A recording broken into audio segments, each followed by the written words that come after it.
Mr. President, thank you very much for talking with us. I hate to remind you, but you should have been president last independence, so this is your first independence.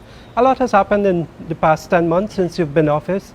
I wanted to ask you if you could comment on how you feel the country is at this point in time. Well, Guyana is on a path that will take us to unprecedented growth and development. We are entering our 55th year. We're celebrating our 55th independence as a country with great optimism. There's tremendous hope. There is a great vision, a great plan, and an exciting future for our country.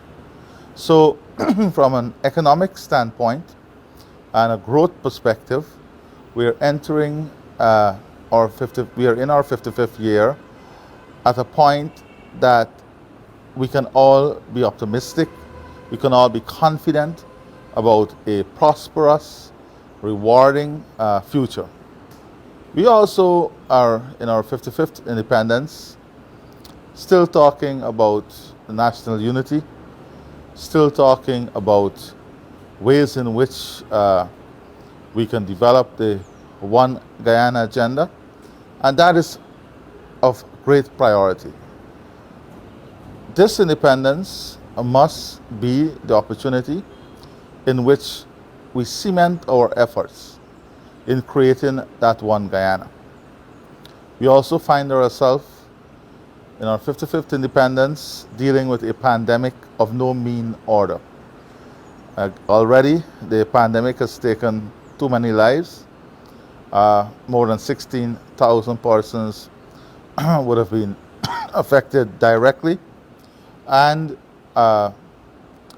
we, as a government, we have been doing a lot in relation to not only stemming the effect of the pandemic, but returning our country to normalcy as quickly as possible. We are on a vaccination drive, and I again encourage all Guyanese to ensure they're vaccinated. We have already signaled our intention, like many other countries, to incentivize vaccination.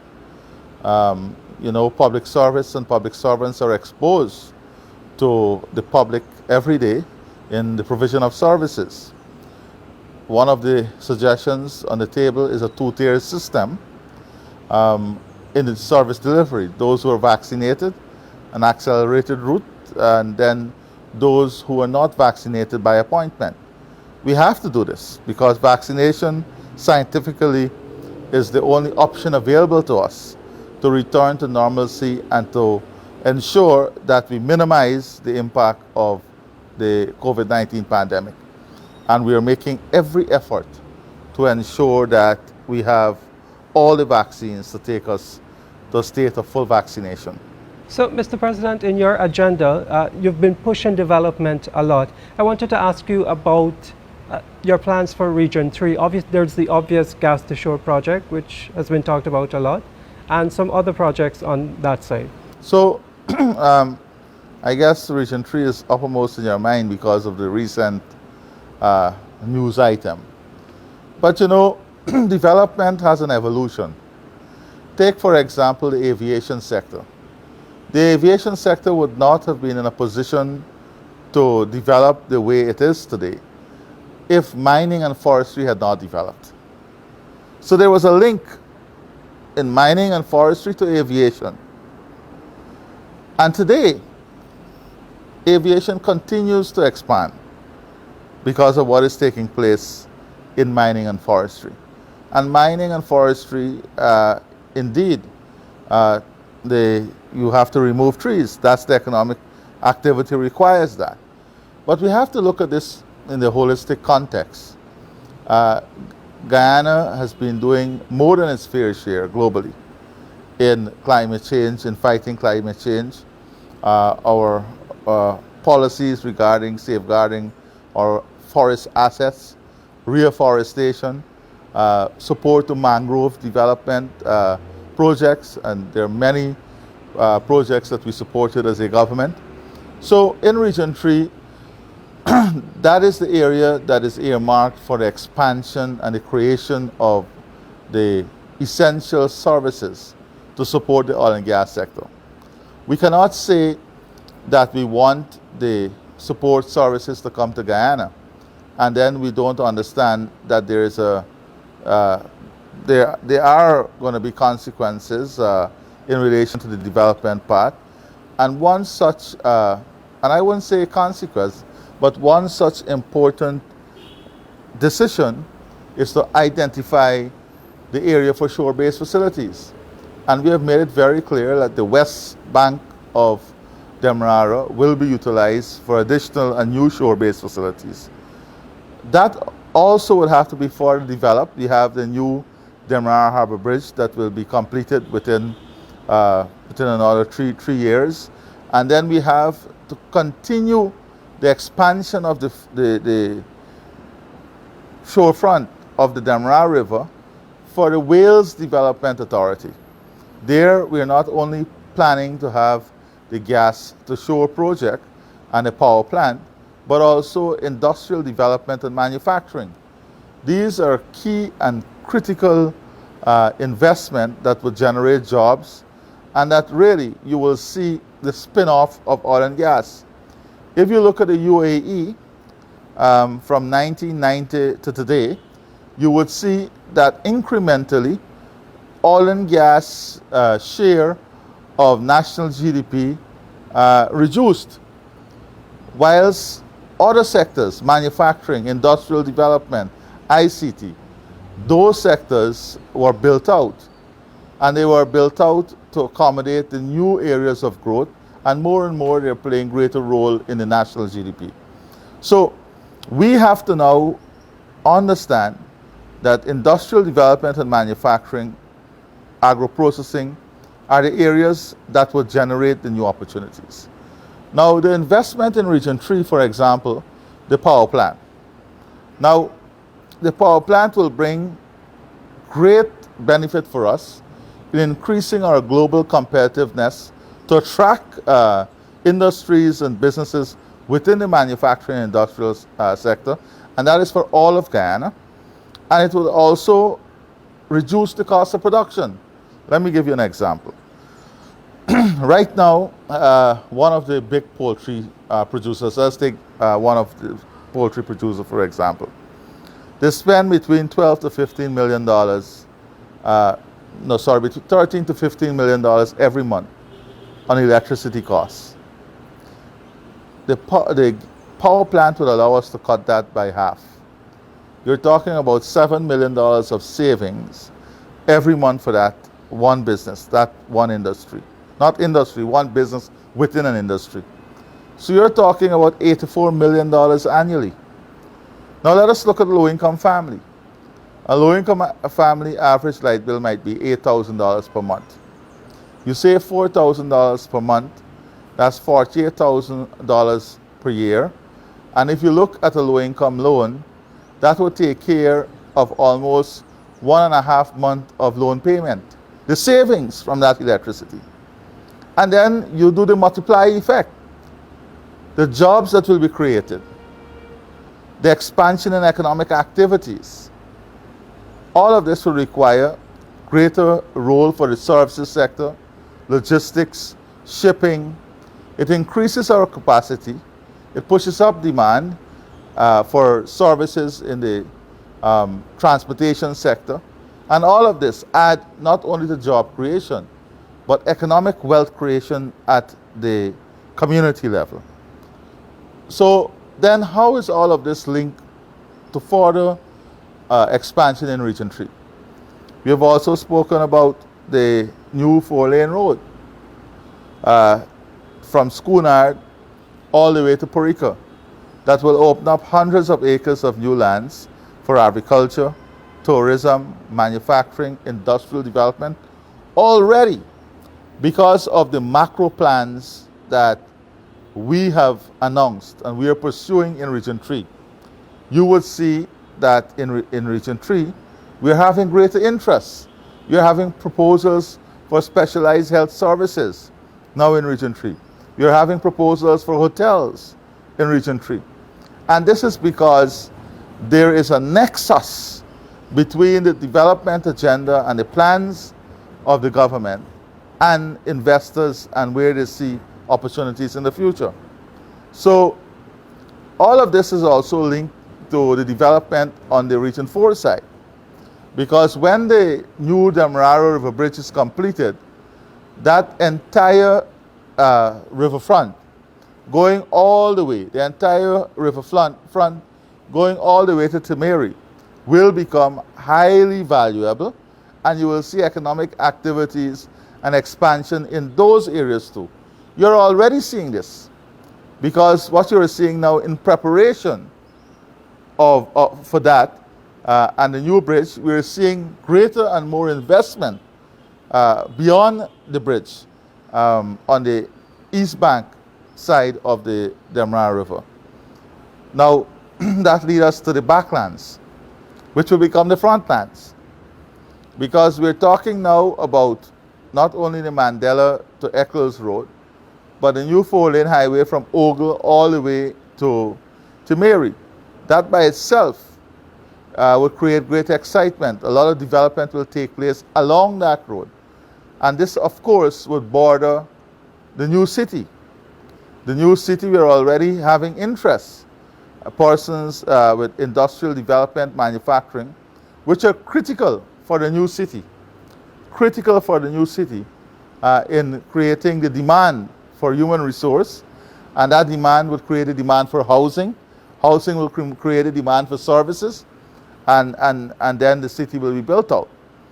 But so to support the development of the new city and what will take place in Region 3, we are going to definitely be tabling 2 specific legislations that will grant specific investment benefits and incentives for investment in those areas. And that you will see soon, so that there will be no guessing. The investment, the incentive regime will be formalized in terms of investment in those areas.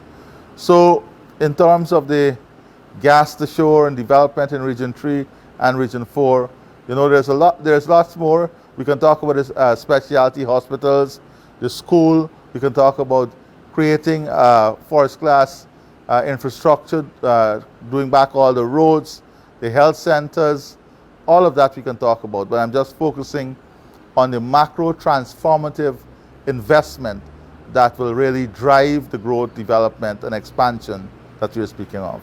Right. So, Mr. President, you say all that to say that on both banks of the Demerara River, the landscape will change. Perhaps we will not see those mangroves anymore, or a chunk of it may go from time to time. How do you balance keeping Guyana's reputation of being a country serious about keeping the forest standing, including the mangroves, and what compensation or alternatives to that? Well, development comes with these shifts. And what you will see is more investment in mangrove itself in other areas.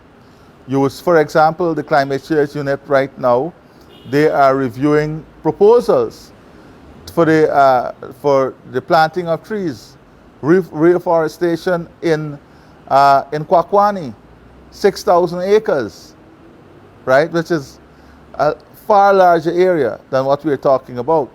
You're talking about support for mangrove projects in other areas. But development comes with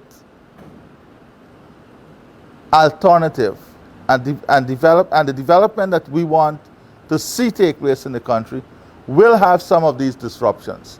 You cannot avoid them. And we have all talked about, as a country, in the campaign we spoke about gas to shore, in the campaign we spoke about development of the west bank of the Demerara River, the west side of new shore bases going there. For a matter of fact, the previous government had issued permission and leases for persons to develop the very area that they're shouting about now. So I don't know where this hypocrisy and double standard comes from. And then persons who we must have great regard for their work in the environment, they know how development takes place. because they know the evolution of the aviation sector that is linked to the mining sector and linked to forestry. So we can't second guess our development plan. We have to be focused on our development plan. As a country, our credentials on the environment will never be minimized because we are going to take action to improve our credentials on the environment side. We have great examples. We're talking about the hydro project. That's renewable energy. The gas to shore power plant. The power plant is less emission. But as a country, there will be development that will have disruption. But it is necessary. It is necessary to increase the prosperity and improve the prosperity of our people. Right? Then look at Region 6, for example. We have long talked about the importance of developing the Berbice River. The Deepwater Harbor. Deepwater Harbor. Industrial development. We even have proposals for refinery. Those are all things that has to be examined, that are critical to job creation, that are critical to the expansion of the economy. Those are the things that will transform regions and community. And the more resources we get from a transformed economy, the more we can invest on climate change.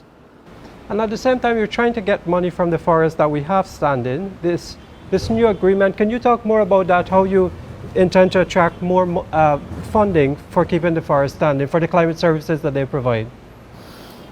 Well, you know, at the press conference, and the Vice President would have elaborated on this, we have signed an agreement where we are now pursuing aggressively new markets and all market opportunity for carbon credit. And that is basically what the agreement helps us to do.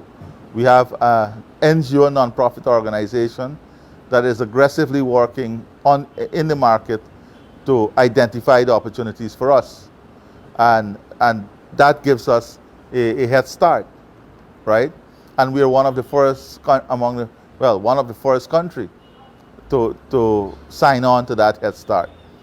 But I just wanted to come back to, I know you talked about region 3, but I wanted to also touch on the other regions because we have a national development agenda. Very recently, we continued our discussion on sugar. And what we are trying to do on sugar now is to ensure we improve our capacity for packaged sugar.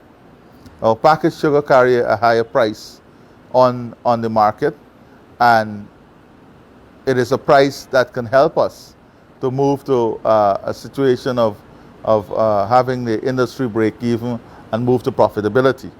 And that is in the long term. Tremendous investment has to be made in the industry itself. Enmore packaging plant, for example, has been completely destroyed.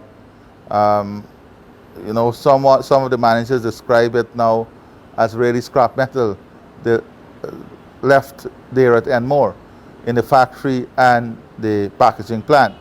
So we are focusing now on modernizing Albion and adding to Blairmont packaging facility, whilst at the same time investing heavily in improvement of the field so that we can get the cane planted in time. So as the factories are completed, the cane will be ready for the factories, and then we'll have the packaging capability. When we look at the overall numbers and look at local consumption, based on projections in the medium term, we will have about maybe 120,000 tons of sugar to be packaged. And that, at the current market price, would increase our revenue tremendously. So there's a mix in the plan for sugar, Also, we're looking at areas of diversification. There's a specific plan that is coming up for Skeldon, as you know. Skeldon, if fixed, according to the report, can give us 30 megawatts of power. So we're also working with the expression of interest and the private sector to see how we can optimize all these estates and increase their revenue stream from different sources and different opportunities. In Skeldon, a 30 megawatt power plant has great opportunity for us in terms of energy as a byproduct from the factory itself. So the plans for sugar is on stream. We're going to continue to invest to make this industry viable, to secure those jobs, and in Region 5, Region 6, Region 3. But also, we have discussions ongoing on the Quarantine River Bridge. We have a massive interest being generated in terms of the Berbice River itself and the opportunity that would be derived from that. The drilling continues. CGX has been given a time frame in which they have to complete their shore-based facility and also their forest drilling, and that will bring tremendous services, tremendous need for various services from Region 6 itself and also Region 5. We also are working on the identification of lands along Region 5 for the aquaculture sector. We have already invested, supported the private fisherfolk in the swamp shrimp industry in Region 6. We have spent $300+ million there to improve production, expand production, because there is a natural market for that. Then in Region 5, we want to do mainstream aquaculture and aquaculture development. Region 10, we are working heavily on the bauxite industry, looking at investors there, talking to the investor who was there. So we're hoping that we can make some breakthrough there also. And we are expanding ICT to have call centers in a lot of these regions, even in the islands.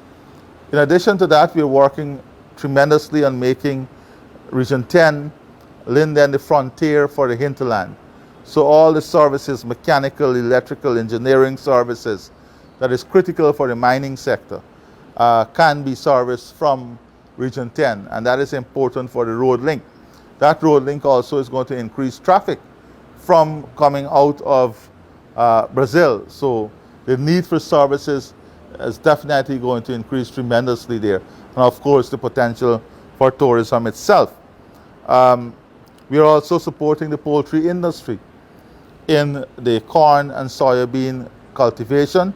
They have started, and in the medium term, they are going to see tremendous link benefits to Region 6, Region 10 areas in terms of the soybean and corn production. That by itself would create tremendous demand for transportation, shipping, and will reduce the cost of feed right here, as the input for feed production will be supplied locally. Then in the hinterland, we have a massive hinterland expansion program in terms of infrastructure, supporting high-value agriculture, tourism, and we are right now studying a plan on how do we facilitate a trading zone in Letem itself. And of course, that requires partnership with Brazil, northern Brazil, the state of Roraima, and we are having those discussions. So the whole macro development of our country, the areas, the new growth poles, the new areas of investment, the new opportunities, they're all coming together now. And all of this is, of course, outside oil and gas. So I think we have a good handle of where the country is going in the last 10 months, we have been able to formalize and a lot of this, a lot of our plans from the manifesto. We have been able to set it a sail. But we have to be patient as a people. We have to understand that development comes with some amount of discomfort, but that discomfort is easily mitigated and outweighed by the benefit that the development brings.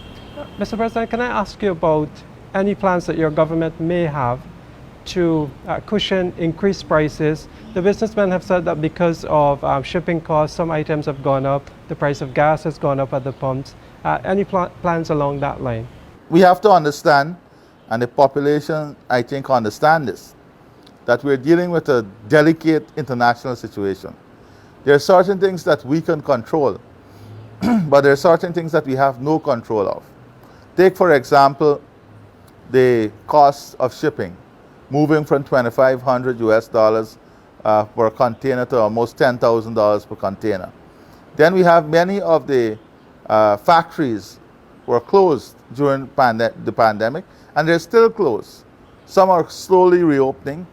So the shipping costs, the shortage of containers, the shortage of supply is having a negative effect on prices. Prices is driving upwards. And we have been looking at all the areas. Construction material, we're seeing increases in construction material from the factory. So it is called imported inflation, imported increases, if you want to put it that way. And the same with a number of imported foodstuff. That is why we have to strengthen our capacity in food sustainability, in ensuring that our investment in agriculture, in agro-processing, not only make us sustainable here, but a major play in the region, so that we can also buffer or cushion some of this impact in the region itself. But it is a lot of imported increases that you don't have control of. What we have control of, for example, in cement, we remove the taxes. In fuel, we adjust the prices at Guy, we adjust the taxes. We remove the VAT on a number of items. That is what we have control of, and that is what we've been doing. We also have appealed to the private sector to adjust their margins in this period, because we have to work collectively on the solution. The government make adjustment on the tax side, but also the importers must adjust their margins. And I must say that in the poultry industry, for example, we had a great meeting, and they have adjusted their margins. Their margins were not exceptionally high, but they have nevertheless adjusted those margins to cushion the impact of the increases, the imported increases. Look, the cost of grains as an input to feed production has increased by 75%. This is what they're saying to us, and it must have an effect. That is why we have to build our capacity. And can I ask you about crime and any new strategies, any new thinking into solving the crime situation, or at least easing it? Well, based on the stats, and I think the media had an opportunity to engage with the crime chief. But nevertheless, the stats shows that serious crime, the crime is on a decline. Nevertheless, one crime is one crime too much. Now, what we are doing is that we are strengthening our regional approach in crime fighting. So, whilst we have a lot of the resources centrally, we are working on implementing a plan to strengthen our regional response, our regional capacity, crime fighting capacity, and also re-strategizing on how we utilize various assets in fighting crime. For example, we are now looking at the use of the Damara River as an effective way of getting ahead of criminals sometime when they want to escape along different areas. We are also strategically locating key assets that would help us in crime fighting. We are also retooling, and very soon we will have to go to supplementary to help in the retooling effort of the police force. We are looking at a legislation to now incorporate non-lethal weapons and apparatus in crime fighting, like tasers and so on, into crime fighting. So there's a macro approach to crime fighting. Also, I want to use this opportunity to say that we have been listening to farmers, to people at different levels. We know the Canal Polders Road, the Blackbush Polder Road, the Zealot Main Road. These are areas that has been raised, critical areas that is inhibitive to farmers and so on now in terms of the condition of those roadways. We are examining our resources to see if we can accommodate those roads also. We are also working on a program along the East Coast that incorporate Buxton, Fowles, Enmore, in a program, a high-yield agriculture program. Well, in their case, a high-yield livestock program. So very soon the Minister of Agriculture will be conducting community outreaches along that corridor to build high-yield livestock program. All of this is linked to encouraging investment for a new industrial zone, industrial estate along the East Coast that will support this industry also. So along that area too, we are working on a plan. And I want to ask you back about the vaccines and something you said earlier about incentivizing vaccine. Tell me what the thinking on that is. Well, it's just taking vaccines would make life easier for you, right? Countries are already implementing vaccine passport as a necessary travel document. We are seeing a vaccine passport as necessary to access public services. You know, these are all things. One of the things that is being looked at now, especially among young people, is to have vaccine, the vaccine as a prerequisite in going to some of these nightclubs and so on, some of these facilities. So if we want to return to normalcy, right, then the vaccine card is going to be a major part in returning to that normalcy. And this vaccine is not cheap. This vaccine is very hard to store. It will not be available all the time. So definitely there will be a cost attached to it in the future too. Good. Thank you very much, Mr. President. Thank you.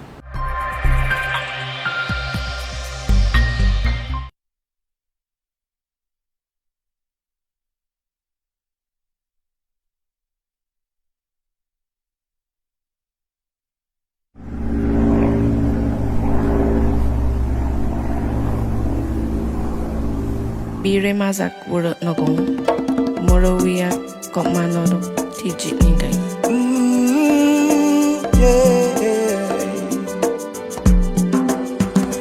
We are one Guyana, a place of peace, a place of love. We are one Guyana, it's paradise, it's our world.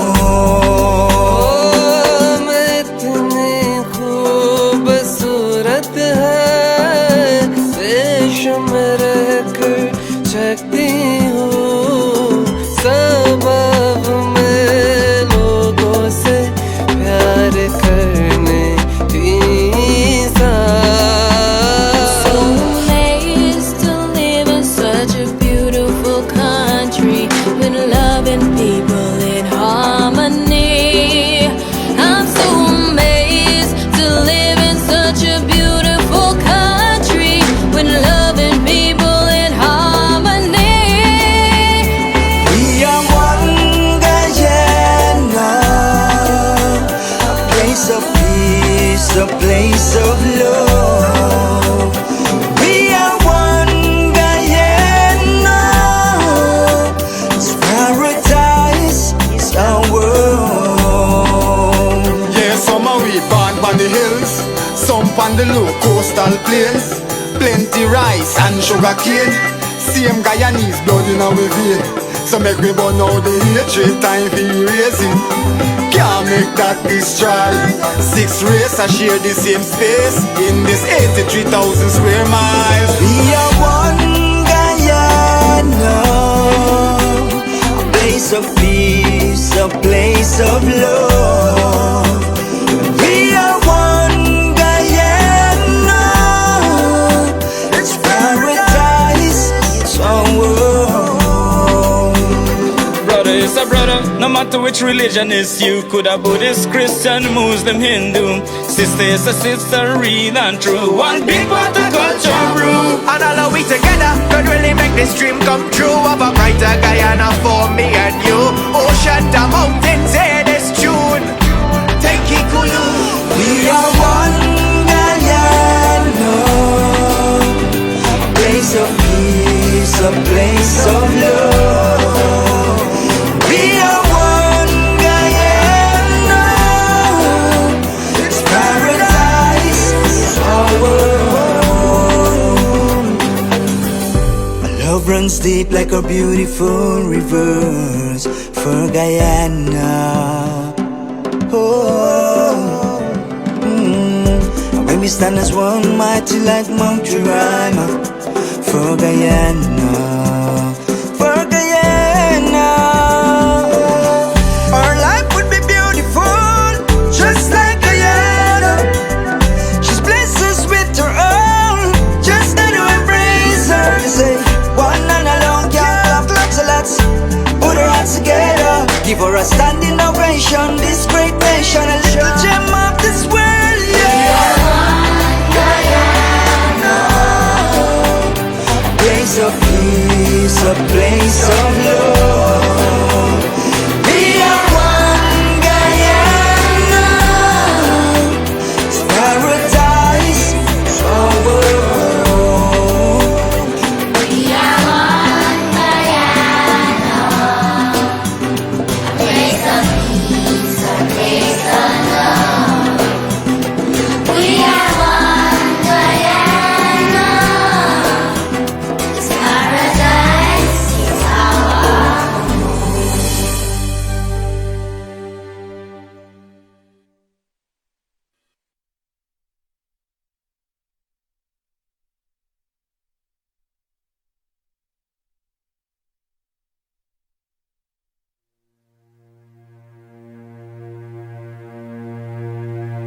Dear land of Guyana, of rivers and plains, made rich by the sunshine and lush by the rains. Say a gem light and fair between mountains and seas. Your children salute you, dear land of the free land of Guyana. Our heroes of yore, both bondsmen and free, laid their bones on your shore. This soil so they hallowed, and from them are we, all sons of one mother, Guyana, the great land of Guyana.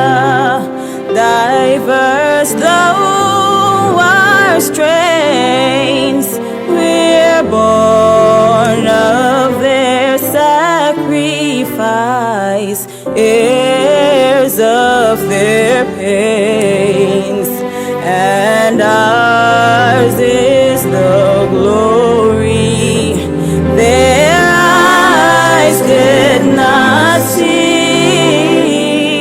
One land of 6 peoples, united